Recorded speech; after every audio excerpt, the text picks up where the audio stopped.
వారు ఉన్నారంటారా? కానీ ఏ విషయంలోనైనాను తల్లిదండ్రుల మాటలకు లోబడే పిల్లలు ఉంటారే ఆశీర్వదించబడతారు. దేవునికి స్తోత్రములు. హల్లెలూయా. ఈనాడు చాలా మంది కూడా తల్లి మాటను తండ్రి మాటను వినేవారు చాలా తక్కువ. ఎందుకు అంటే నా ఇష్టం అనే విధానం ఎక్కువ. ఈరోజు మీకు ఒక తండ్రిని చూపించబోతున్నాను, ఆ కుమార్తెను చూపించబోతున్నాను. దేవునికి స్తోత్రములు. ఆ కుమార్తె ఎలాంటిదో, ఆ తండ్రి ఎలాంటి వాడో ఈరోజు మనం తెలుసుకుందాము. పరిశుద్ధ బైబిల్ గ్రంథముల నుండి న్యాయాధిపతులు 11వ అధ్యాయము. న్యాయాధిపతులు 11వ అధ్యాయము 34వ వచనము చదువుకుందాము. యొప్తా మిస్పాలో నుండి తన ఇంటికి వచ్చినప్పుడు అతని కుమార్తె తంబూరతోనూ నాట్యముతోనూ బయలుదేరి అతని ఎదుర్కొనెను. ఆమె గాక అతనికి మగ సంతానమే గాని ఆడ సంతానమే గాని లేదు. కాబట్టి అతడు ఆమెను చూసి, అయ్యో నా కుమారి, నీవు నన్ను బహుగా కృంగ చేసేదివి, నీవు నన్ను తల్లడింప చేయు వారిలో ఒకటివై ఉన్నావనెను. చిన్ని ప్రార్థన. మహాపరిశుద్ధుడా, మహోన్నతుడా, సర్వోన్నతుడా, స్తోత్రుడా, మధ్యాహ్న కాల సమయంలో మా తండ్రి దీనదాసులను ఈ పక్షాన్ని నిలబడి ఉండగా నా నోటి మాటగా మీరుండి మాతోనూ నాతోనూ మాట్లాడమని యేసు నామములో అడుగుతున్నాము తండ్రి, ఆమేన్. దేవునికి స్తోత్రములు. హల్లెలూయా. చాలా సంతోషం. ఆ కుమార్తె తండ్రి ఇంటికి రాగానే తండ్రికి స్వాగతం పలుకుతుంది తంబూరతోనూ. ఆ తండ్రికి స్వాగతం పలికి తండ్రికి ఎదురుగా వచ్చి తండ్రిని కౌగులించుకున్న వాటికి తండ్రి గుండె బద్దలైపోయింది. తండ్రి గుండె బద్దలైపోయింది. బహుగా ఏడుస్తున్నాడు, వస్త్రాలన్నీ చింపేసుకున్నాడు. ఎవరిని? నాన్న ఇంటికి వస్తుంటే కుమార్తె వెళ్ళి సంతోషంగా కౌగలించుకుంటే నాన్న వస్త్రాలు చెప్పుకోవడం ఏంటి? కుమార్తె నాన్న చూసి ఆనందపడుతుంది, నాన్న చూసి సంతోషపడుతుంది, నాన్న చూసి గంతలు వేస్తుంది. కానీ నాన్న ఏం చేస్తున్నాడు? నాన్న ఏం చేస్తున్నాడు? నాన్న వస్త్రాలు చెప్పుకుంటున్నాడు. వస్త్రాలు చెప్పుకోవడమే కాదు, ప్రలాపిస్తున్నాడు, దుఃఖపడుతున్నాడు, ఏడుస్తున్నాడు. ఇక్కడ చూసారా మీరు? ఇది సంతోషముగా ఆనందముగా కుమార్తె వచ్చి కౌగులించుకోవడం ఏంటి, నానేమో వస్త్రాలు చెప్పుకోవడం ఏంటి? ఆశ్చర్యంగా లేదు? అయితే ఇది ఎందుకు జరిగిందంటే బైబిల్ గ్రంథంలో యొప్తా అనే ఒక వ్యక్తి ఉన్నాడు. 11వ అధ్యాయంలోకి వద్దాము. 11వ అధ్యాయము మొదటి వచనంలోనికి వద్దాము.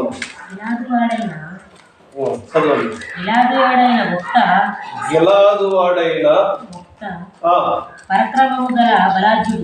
పరాక్రమ కలిగినటువంటి బలాజ్యుడు. అక్కడ ఒక పేరు చూడు అమ్మా. అతను ఎవరు కుమారుడంట? ఏమండి, ఈనాడు మామూలుగా ఉన్న పిల్లలకే ఇలువ ఇవ్వట్లా. ఇతను ఎవరంట? వేశ్య కుమారుడంట. వేశ్య కుమారుడైతే ఈయన ఎవరంటే పరాక్రమ కలిగిన వాడు. అయితే యొప్తాలో ఉన్నటువంటి లక్షణాలు ఏంటో తెలుసండి? దైవ భక్తి కలిగిన వాడు. దేవునికి స్తోత్రములు. హల్లెలూయా. దైవ భక్తి కలిగిన వాడు. తల్లి వేశ్యే కానీ కుమారుడు దైవ భక్తి కలిగిన వాడు. ఇవాళ తల్లిదండ్రులు భక్తి పరులే కానీ పిల్లలు దౌర్భాగ్యులుగా మారిపోతున్నారు, పిల్లలు దుర్మార్గులుగా మారిపోతున్నారు. కానీ ఇక్కడ తల్లి అయితే వేశ్య, కుమారుడైతే పరాక్రమశాలి, కుమారుడైతే భక్తిపరుడు, దేవుని యందు విశ్వాసము కలిగిన వాడు. ఈ యొప్తాని తన ఇంటిలో ఎవరూ చేర్చుకోలేదు. తన ఇంటిలో ఉన్న వారందరూ కూడా తనను ఏం చేశారో ఒకసారి చదవండి. గిలాదు యుక్తాను కనెను. గిలాదు భార్య అతనికి కుమారులను కనగా వారు పెద్దవారై యొప్తాతో, నీవు అన్యస్త్రీకి పుట్టిన వాడవు గనుక మన తండ్రి ఇంట నీకు స్వాస్థ్యము లేదనిది. ఇక్కడ చూడండి, యొప్తాను ఇంటిలో నుండి బయటకు తరివేశారు. హల్లెలూయా. యొప్తానంట ఇంటిలో ఉండకుండా బయటకు పంపించేశారు. దానికి కారణం ఏంటో తెలుసండి? యొప్తా వేశ్యకు పుట్టినవాడు. యొప్తా వేశ్యకు పుట్టినవాడు. అందుకనే యొప్తా అన్న ఇంటిలో ఉండకూడదు. మరి ఇంట్లో ఎవరుండాలి? ఇంటిలో ఎవరుండాలి?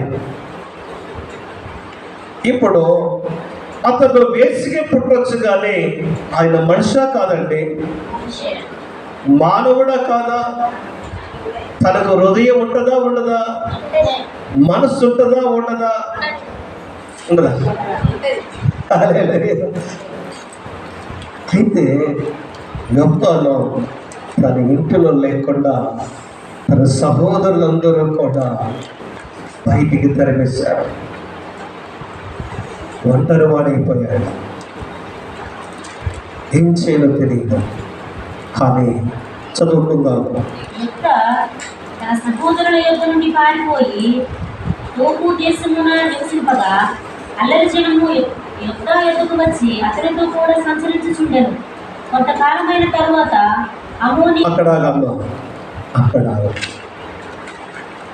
యొప్తాని ఇంటిలో నుండి ఏం చేశారంట? తరిమేశారు.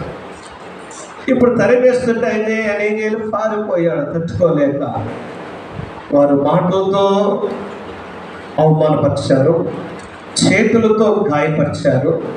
ఇలా చేయటం వల్ల మనశ్శాంతి లేక, హృదయములో నెమ్మది లేక, జీవితం మీద విరక్తి కలిగించి రోజు విహారం చేసేవారి మధ్యలో, గొడవ చేసేవారి మధ్యలో, బాధపరిచేవారి మధ్యలో ఉండటం కంటే బయటికి పోవటమే మేలని ఆ తూర్పుగా ఉన్నటువంటి ఆ ప్రదేశానికి వెళ్ళిపోయి తలదాచుకుందాము అని ఉంటే ఆయన చుట్టూ అల్లరి జనం చేరారు. అక్కడ కూడా మళ్ళీ సమస్య మొదలైంది. అయినా సరే అన్నిటినీ ఎదిరిస్తూ నివాసం చేస్తున్నాడు, జీవిస్తూ ఉన్నాడు. తన కుటుంబముతో తాను జీవిస్తూ ఉన్నప్పుడు. కానీ ఒక విషయం అయితే చెప్తానండి, నా అవసరం వచ్చినప్పుడే నా ఇలువేంటో నీకు తెలుస్తుంది. దేవునికి స్తోత్రములు. ఇప్పుడు ఈ గిలాదు వారందరికీ కూడా పెద్ద సమస్య వచ్చింది. వారు భరించలేని సమస్య, ఎదుర్కోలేని సమస్య, భయంకరమైన సమస్య ఏర్పడింది. ఇప్పుడు ఏం చేయాలి? చాలా ప్రయత్నం చేశారు. ఏదో ఒకటి చేయాలి, ఏదో రకంగా ఎదుర్కోవాలి, జయించాలని ఆరాటపడ్డారు, పోరాడారు. కానీ వారు వల్ల కావటం లేదు. కారణం ఏంటో తెలుసండి? ఆ గిలాదు వారికి సమస్య రావడానికి గల కారణము, సమస్యలు ఏర్పడడానికి గల కారణము, వారు లోకానుసారంగా బ్రతుకుతున్నారు, ఇష్టానుసారంగా బ్రతుకుతున్నారు, నచ్చినట్టుగా బ్రతుకుతున్నారు.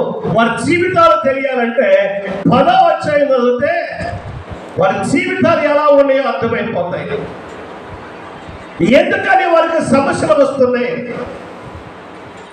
ఎందుకని వారు శత్రువుల చేతికి అప్పగించబడుతున్నారు, ఎందుకని శ్రమల పాలవుతున్నారు.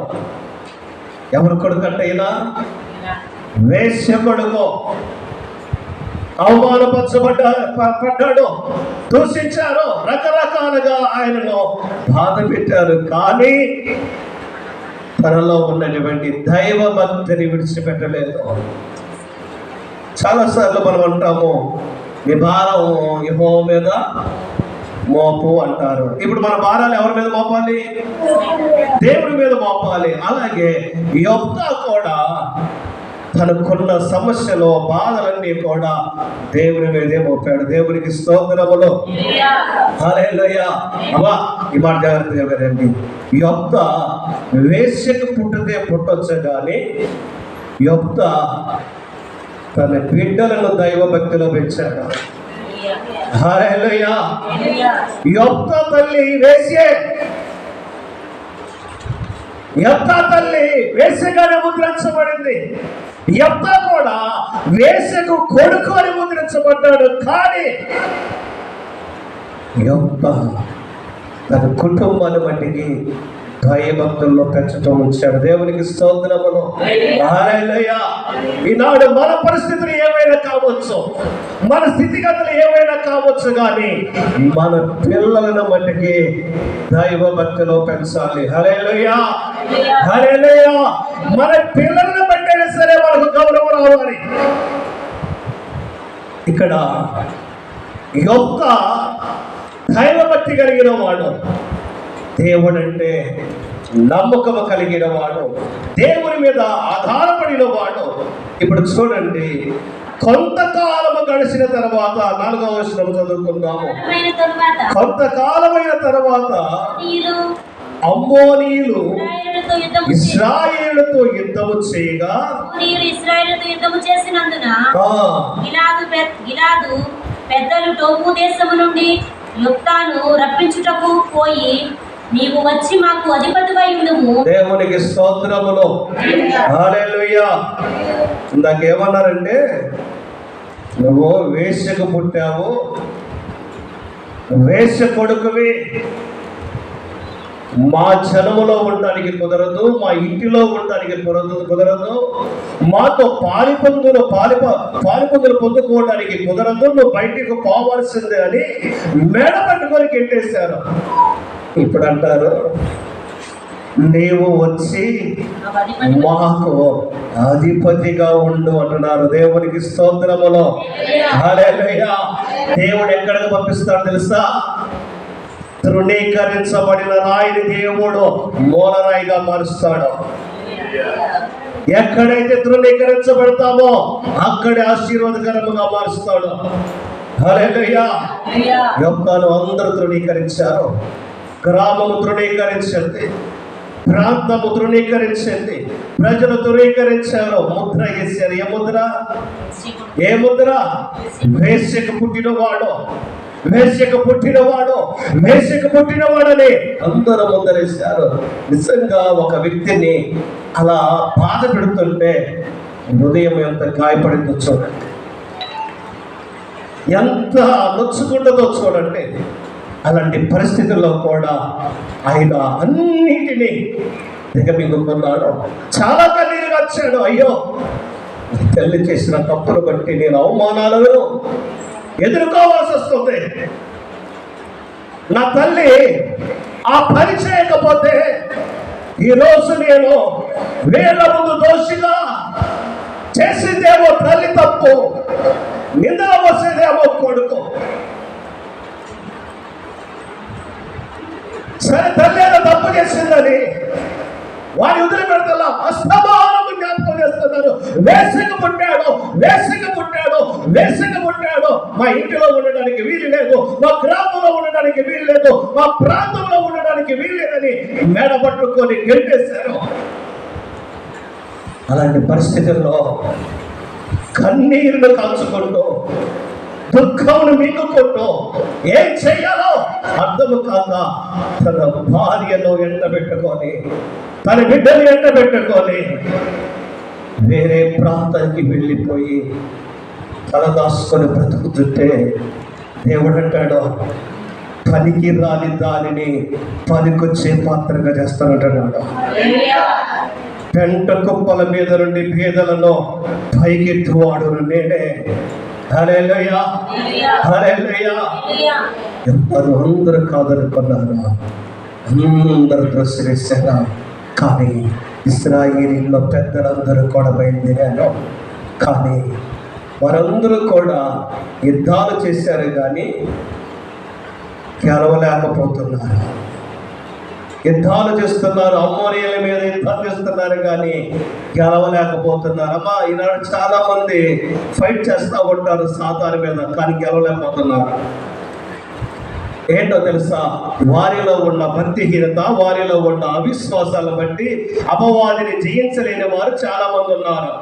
అలాగే ఇశ్రాయేలీయులు కూడా వారు చేసినటువంటి పాపపు పనులను బట్టి, వారు చేసిన చెడు కార్యాలను బట్టి జయించలేకపోతున్నారు, చెయ్యములు చూడలేకపోతున్నారు. ఈనాడు లేరండి, ప్రార్థన చేస్తున్నారు కానీ ప్రతిఫలము చూడలేకపోతున్నారు.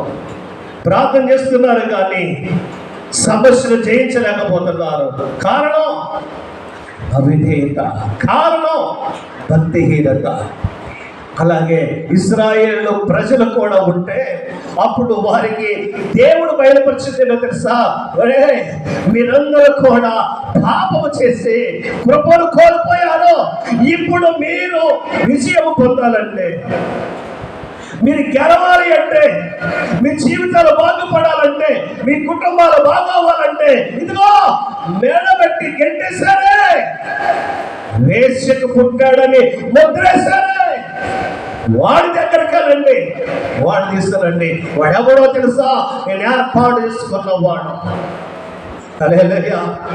వాడిని నేను ఏర్పాటు చేసుకున్నాడు. వాడు పరాక్రమశాలి. బాల్యము నుండి కూడా తల్లి పాపిస్తున్నాలే, కానీ వాడు బాల్యము నుండి కూడా నా యందు భయము కలిగి భక్తి కలిగి పెరిగిన వాడు. ఒకసారి చప్పటి కూడా దేవుడు కనబడుతాము. ఈ రోజు మనం పాపిస్తాలు కావచ్చు కానీ, పనికి మాలాలు కావచ్చు కానీ, మన పిల్లలలో బాల్యము నుండే దేవుని యందు భయభక్తులు కలిగి పెంచాలి. హల్లెలూయా.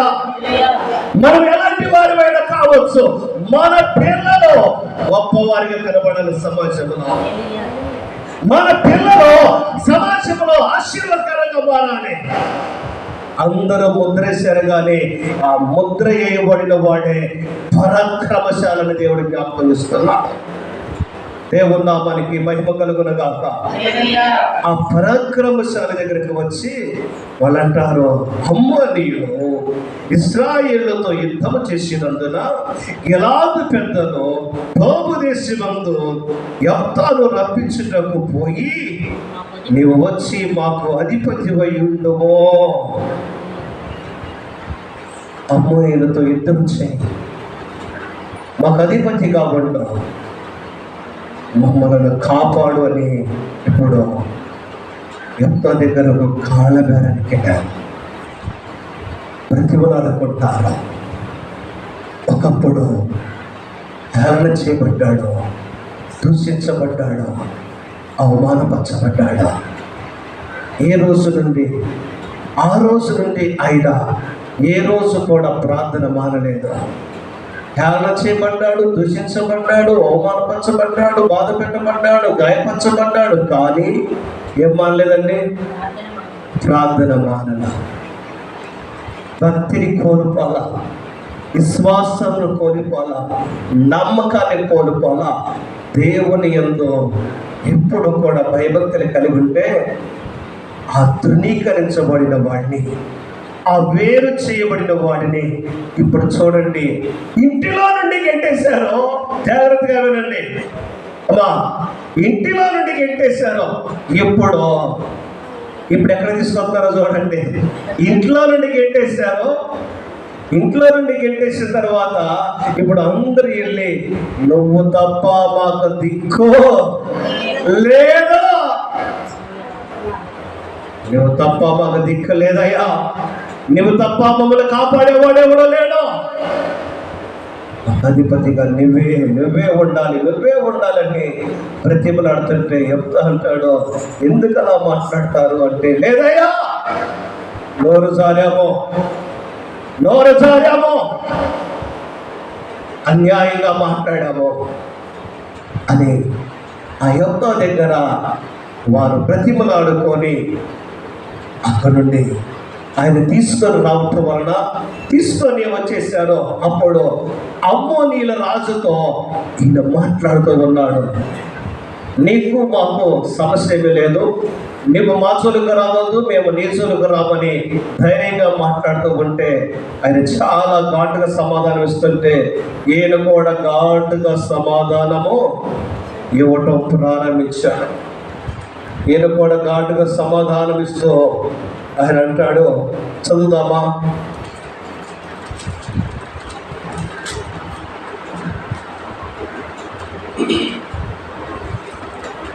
27వ వచనం చదువుదాము.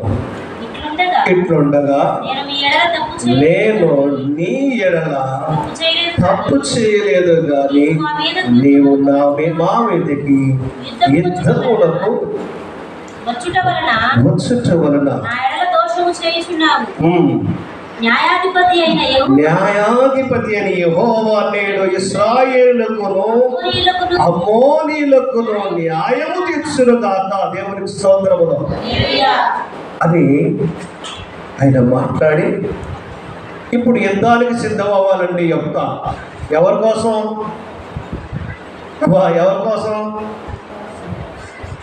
అమ్మా? ఇశ్రాయేలును కాపాడడం కోసం ఇప్పుడు యుద్ధానికి సిద్ధం అవ్వాలి. యుద్ధానికి సిద్ధమయ్యేటప్పుడు మొక్కుబడి చేసుకున్నాడు ఆయన. చదువుదాం అన్నమాట. అయితే అమ్మోనీయుల రాజు యెఫ్తాతో చెప్పిన మాటలు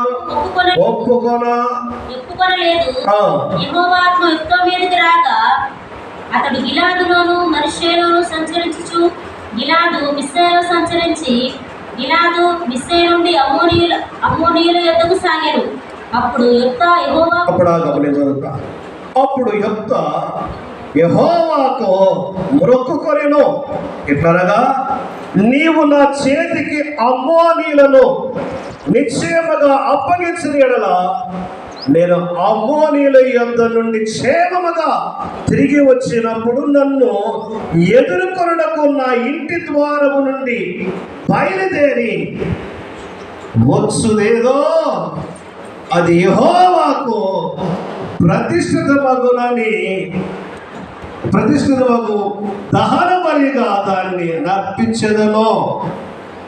అప్పుడు యెఫ్తా అమ్మోనీయులతో యుద్ధము చేయుటకు వారి యొద్దకు సాగిపోయినప్పుడు యెహోవా అతని చేతికి వారిని అప్పగించిన గనుక అతడు వారిని అనగా 6వ ఏరు మొదలుకొని మిన్నితుకు వచ్చు వరకు అబెద్గల రాము వరకు 20 పట్టణములను వారిని నిశ్చయముగా హతము చేసెను. అట్లో అమ్మోనీయులు ఇశ్రాయేలు ఎదుట నిలవకుండా అణసివేయబడిరి. యెఫ్తా మిస్పాలోనున్న తన ఇంటికి వచ్చినప్పుడు చాలు. దేవునికి స్తోత్రములు. యెఫ్తాకి ఇప్పుడు దేవుడు ఏమిచ్చాడు? యెఫ్తాకి ఏమిచ్చాడు తల్లి? ఎవరికి అర్థం కాలేదా? విజయాన్ని ఇచ్చాడు. అమ్మోనీయుల మీద యెఫ్తా విజయము సాధించాడు. అమ్మోనీయులందరూ కూడా యెఫ్తా ఎదుట నిలబడలేక పారిపోయారు. మరి యెఫ్తా ఒక మొక్కుబడి చేసుకున్నాడు. ఏంటో మొక్కుబడి? అమ్మా, మన జీవితాల్లో కూడా మనం చాలా మొక్కుబడి చేసుకుంటాం, అవునా? దేవుడు నాకు ఇది చేస్తే నేను అది చేస్తా, అది చేస్తే ఇది చేస్తా, ఇది చేస్తే అది చేస్తానని చాలా రకాలైన మొక్కుబడులు మొక్కుకుంటా ఉంటాం. కానీ ఒక్కోసారి మనం ఏం చేస్తామంటే చెల్లించాం. అలాగే ఈ యొప్తా కూడా ఒక మృక్కుబడి మొక్కుకున్నాడు. నేను అమ్మోనీయులను ఎదిరించి జయించి ఇంటికి గనక క్షేమంగా వస్తే ప్రభువా, నా ఇంటిలో నుండి నాకు ఎదురుగా ఏదైతే వస్తుందో దాన్ని తీసుకొని నీకు బలిగా సమర్పిస్తానని మొక్కుబడి చేసుకున్నాడు. అయితే మొక్కుబడి చేసుకుంటే ఆయన విషయాన్ని చూసి ఇంటికి రాగానే గుమ్మములోనికి రాగానే ఇంటిలో నుండి కన్న కూతురు పరిగెత్తుకుంటా వచ్చి నాన్న కౌగిలించుకొని, నానా, దేవుడు నీ జీవితంలో గొప్ప విషయాన్ని ఇచ్చాడు, ఇశ్రాయేలును గెలిపించాడు అని సంతోషముగా ఆమె మాట్లాడుతుంటే తండ్రి ఏం చేస్తున్నాడు? తండ్రి వస్త్రాలు చెప్పుకుంటున్నాడు, గుండెలు బాదుకుంటున్నాడు. ఏంటి కారణం? గెలిచినందుకు సంతోషించాలా, కూతుర్ని చంపుకోవాలా? ఇప్పుడు చెప్పండి, కూతుర్ని చంపుకోవాలా, మొక్కుబడిని వదులుకోవాలా? మీరైతే ఏం చేస్తారు? ఇప్పుడు చెప్పండి, ఇది ఎలాంటి సమస్య? మొక్కుబడి చెల్లించాలా, వదిలేయాలా? దేవుడితో ఒక మాట ఒడంబడిక చేసేబట్టి అది నెరవేర్చాలా, మానేయాలా? చేయాలి కదా. మరి యొప్తా ఏం చేయాలి? ఇప్పుడు ఇంటిలో నుండి ఏదైతే ఎదురుగా వస్తే దాన్ని ఏం చేస్తాడంట? బలిగా అర్పిస్తాడంట. కూతురేమో సంతోషంగా వస్తుంది, నానేమో ఏడ్చుకుంటూ కూర్చున్నాడు. కూతురికి అర్థం కాదా? ఏంటి,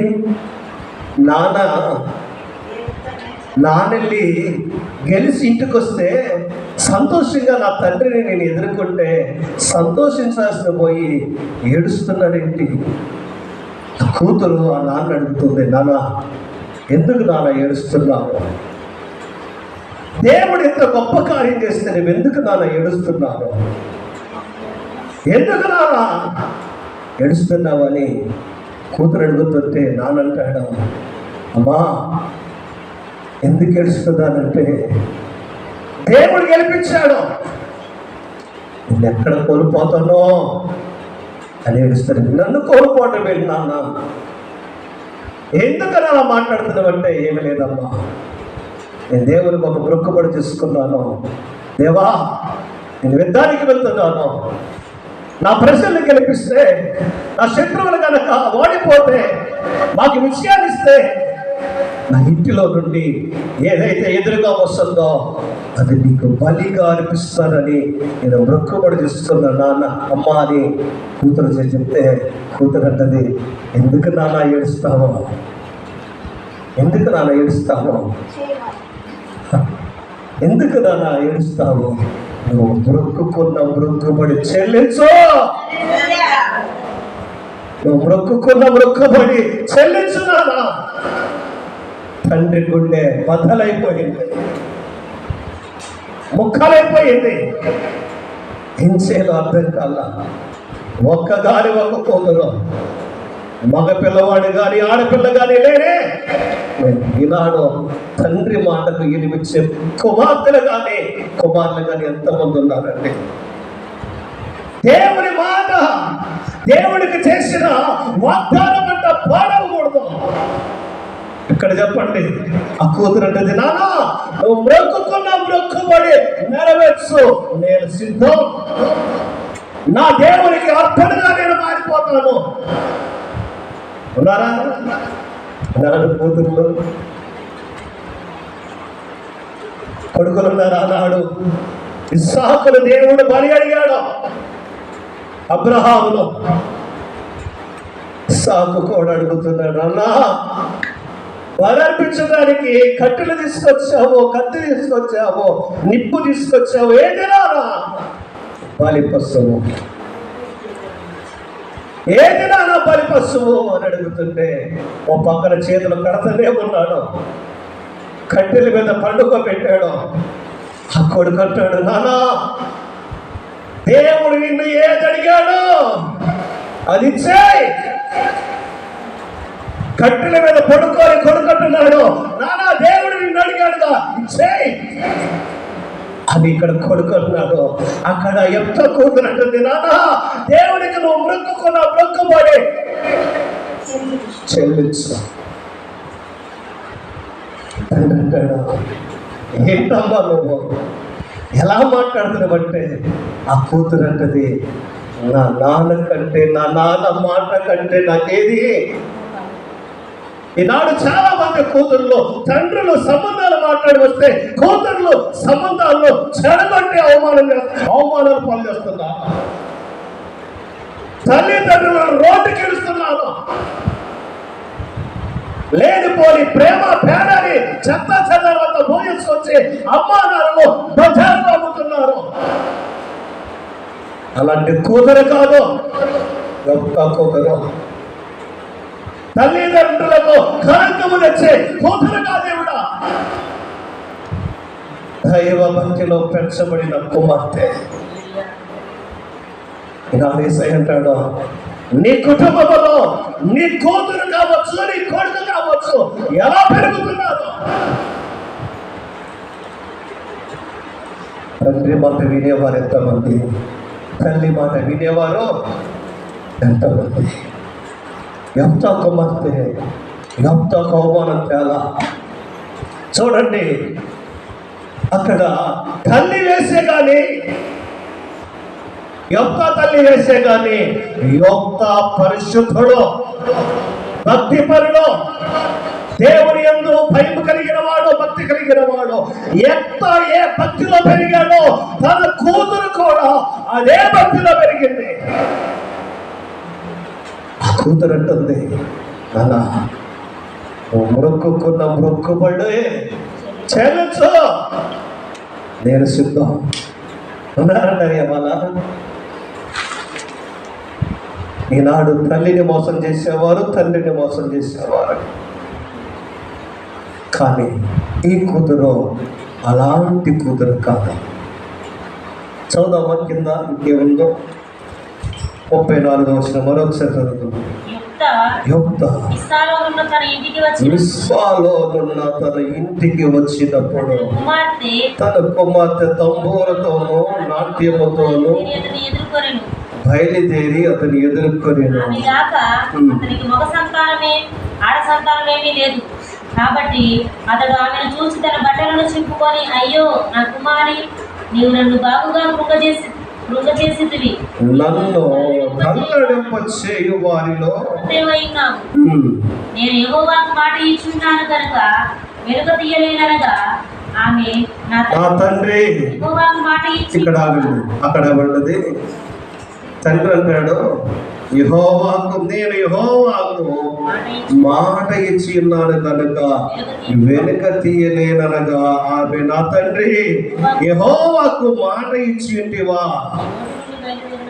నీ నోటి నుండి బయలుదేరిన మాట చొప్పున నాకు చేయము.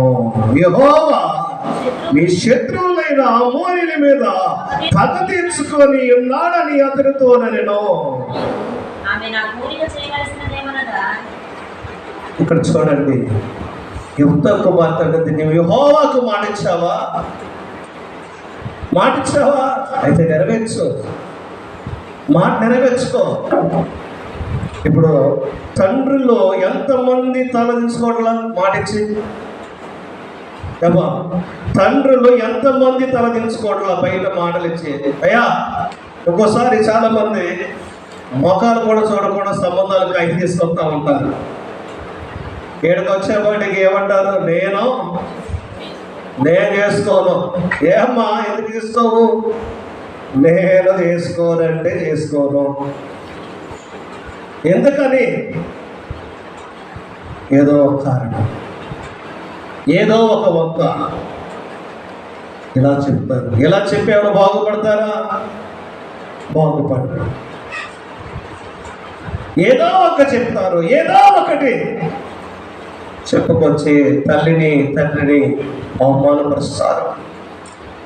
వాళ్ళు వస్తారు, వాళ్ళు రోడ్డు మీద నిలబెడతారు, రకరకాలుగా మాట్లాడతారు, వెళ్ళిపోతారు. వీళ్ళైతే ఇంకా గట్టిగా మాట్లాడితే నాకు ఎన్ని సంవత్సరాలు తెలుసా, నాకు ఎన్ని సంవత్సరాలు వచ్చినాయో తెలుసా, ఎక్కువగా మాట్లాడితే మీ ఇద్దరి మీద కేసు పెడతా. ఎవరి మీద కేసు పెట్టేది? అమ్మ మీద, నాన్న మీద. ఏం పెడతారంట? కేసు పెడతారు. ఎందుకు పెడతారా అంటే అప్పుడు దాకా పెంచి పెద్దవాళ్ళు చేశారుగా, మరి ఆట పెట్టకపోతే ఎవరు పెడతారు కేసు? రోడ్డు పాలు చేస్తారు. ఈ కుమార్తె అలాంటిది కాదండి. ఈ కుమార్తె ఏం చేస్తుందో తెలుసా, దేవుడి దగ్గర కూడా తన తండ్రికి ఘనత దొరకాలి, సమాజంలో కూడా తన తండ్రికి ఘనత ఉండాలని తండ్రి మాటకు తల వంచిన కుమార్తె. తండ్రికి గౌరవం తెచ్చినటువంటి కుమార్తె. తండ్రికి అవమానం తేలేదు కానీ తండ్రికి ఏం తీసుకొచ్చిందన్న? తండ్రికి ఏం తెచ్చిందండి ఇవిడ? గౌరవం తెచ్చిపెట్టింది. ఏమండి, అందుకే చాలా మంది అంటారు కంటే ఎవరు కనాలంట? కూతుర్నే కనాలంట. మరి యెఫ్తా కుమార్తె తండ్రి మాటకు విలువిచ్చింది. యెఫ్తా కుమార్తె దేవుని యందు భయభక్తులు కలిగింది. యెఫ్తా కుమార్తె తండ్రిని ఘనపరిచింది. ఇదండి యెఫ్తా కుమార్తెలో ఉన్నటువంటి గొప్ప లక్షణాలు. ఆమెను దేవుడికి సమర్పించేశాడు ఆయన. అయితే దేవుడు బలి కోరేవాడు కాదు. హల్లెలూయా. దేవుడు బలి కోరేవాడు కాదు. ఇంకో విషయం చెప్పంటారా, యెఫ్తా కుమార్తె కన్యత్వములో కూడా పర్ఫెక్ట్. హల్లెలూయా. యెఫ్తా కుమార్తె కన్యత్వములో కూడా పర్ఫెక్ట్. అక్కడ చదవండి, రాయబడి ఉండి ఆ మాట.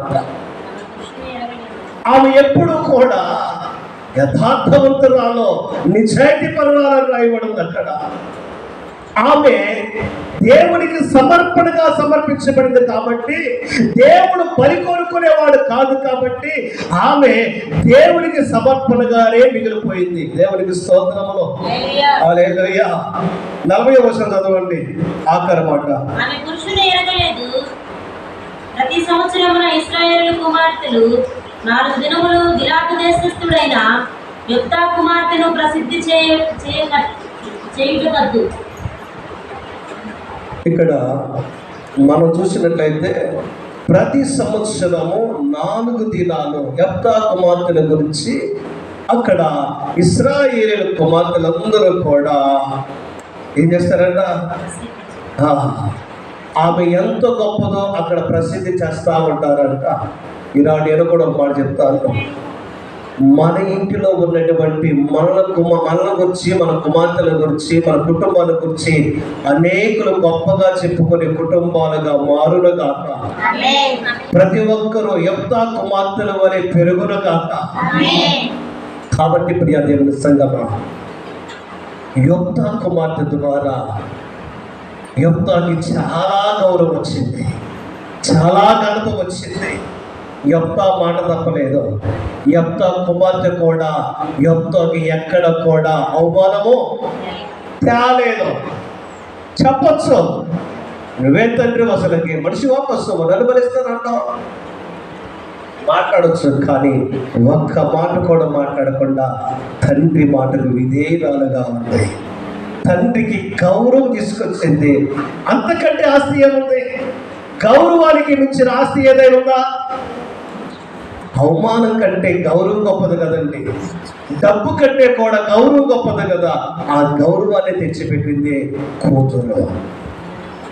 అలాంటి కూతురులుగా పెరగాలి. మన పిల్లలు కూడా ఎలా పెరగాలి? యెఫ్తా కుమార్తెల వలె పెరగాలి. యెఫ్తా వలె భయభక్తుల్లో పెంచాలి. అప్పుడు వారు దేశానికి ఆదర్శంగా మిగులుతారు. ఇప్పుడు దేశంలో మదర్ తెరెసాని ఎంత గొప్పగా కొనియాడతారండి. అలాగే ఆమె కంటే కూడా గొప్పగా మదర్ తెరెసా సేవలు చేసింది. యెఫ్తా కుమార్తె త్యాగం చేసింది. అదే మదర్ తెరిసా సేవ చేసింది, యెఫ్తా కుమార్తె జీవితాన్ని త్యాగం చేసింది. బలి అంటే చావటానికి సిద్ధమంది, కానీ దేవుడు బలి కోరుకునేవాడు కాదుగా. ఆయనకు సమర్పణగా మారిపోయింది. అక్కడే గడిపింది ఆ జీవితం అంతా కూడా. చనిపోయే వరకు దేవునికి అలాగే మిగిలిపోయింది. కాబట్టి మనల్ని కూడా దేవుడు అంటున్నాడు ఈరోజు, మీ బిడ్డల్ని ఎలా పెంచుతారు, మీ బిడ్డల్ని ఎలా పెంచుతారో అడుగుతున్నారు. ఇంకొక మాట ఏంటో తెలుసండి, యెఫ్తాను అందరూ తృణీకరించారు, కానీ యెఫ్తాను దేవుడు కనపరిచాడు.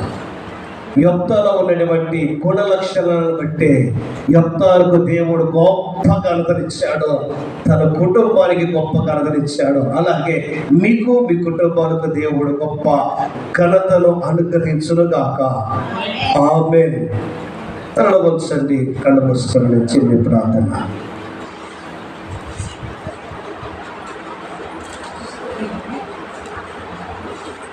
పరిశుద్ధుడా మహోన్నతుడా నీ వందనాలు. ఈరోజు నాయనా మీరు మాతో మాట్లాడడానికి స్తోత్రాలు.